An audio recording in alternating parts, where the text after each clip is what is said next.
July is a big moon month. We've got the full buck moon happening on the 21st, also referred to as the thunder moon, the raspberry moon, the ripe corn moon.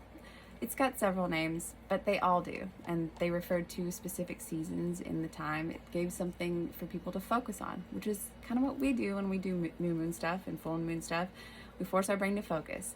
And like when we're wanting to buy a new car and we want a red one, we start seeing red cars all over the road. It's the same concept. We just focus our brain. But also, we have something to celebrate.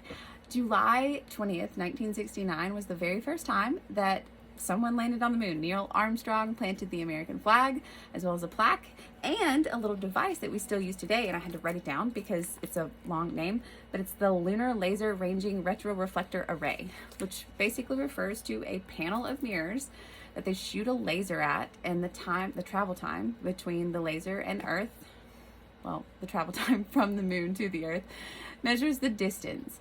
So we can always check the distance. And that's been happening since 1969. So just a little celebration for moon stuff in general. But if you want to do a little something, I have been putting off what I was going to do last time. Probably because I wasn't totally ready. But what's interesting about this full moon is that it's in Capricorn.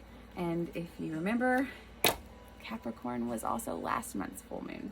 So Capricorn is ruled by Saturn. And if we want to get into the mythology, which is just interesting to me because it's also history, then Saturn was the Greek god Kronos, which was kind of the evil father of Zeus. But he was also just referred to as the father, the god of time in Roman mythology, which also referred to generation and destruction. So rebirth, death and life, the cycle of time, that gives us a little something to focus on. So if there are things in your life that need to die, that need to go away, things that are blocking you from doing things that you want to do, now's the time to let it go. I'm finally forming my physical manifestation of the things that have been keeping me from doing what I want to do, from having the things that I want to have, from creating the goodness in my life that I want. And I'm fiddling because I have yet to decide how I want to make it, but I'm basically forming something that is eventually going to go into the fire.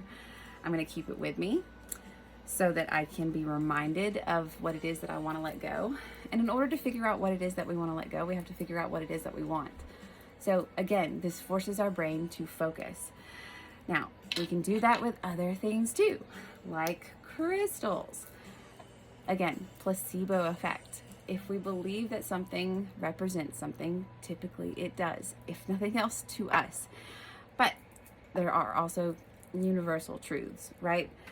Things that people have practiced over time. For instance, labradorite with its reflective properties, moonstone, which given its name is something great to use for moon time. So if you decide that this is representing some sort of magic that you want to create in your own life, then every time you touch this stone, this labradorite, that's what you're going to think of. And that's what makes us focus.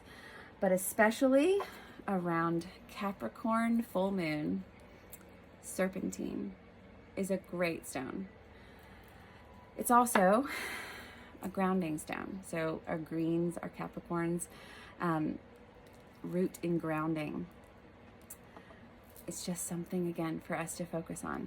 So if you decide to do something to focus your brain on what it is you want to let go of, you can manifest the things that you want. You can sit and focus on the things that you want and decide what it is that you want to let go. And as you're meditating, you can actually run a crystal over you and force your brain to focus and force your body and your soul to connect with the things that you want and things that you want to let go.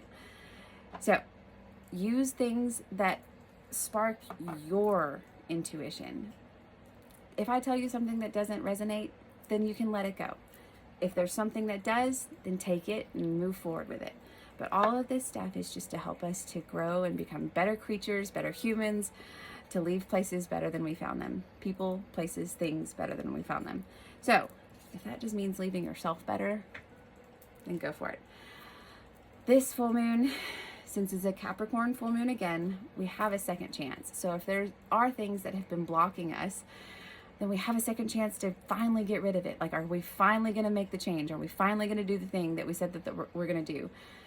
If we go back in mythology and consider Saturn and Kronos, there was a death of that god. This is a death of the ego. This is a death of the things that we no longer need. Because in these mythological stories, these fathers were no longer necessary. These guides were no longer necessary in the production of the other gods. So we can use some of this information in our own life. We can dive in, let go, and move on and get past the blockages, get rid of the crap, just all of it. So whether that's using crystals or physical manifestations of the things that have been keeping us out of our power, then we can use something to move forward in a better way. So I hope you have a great day on purpose and a great full buck moon.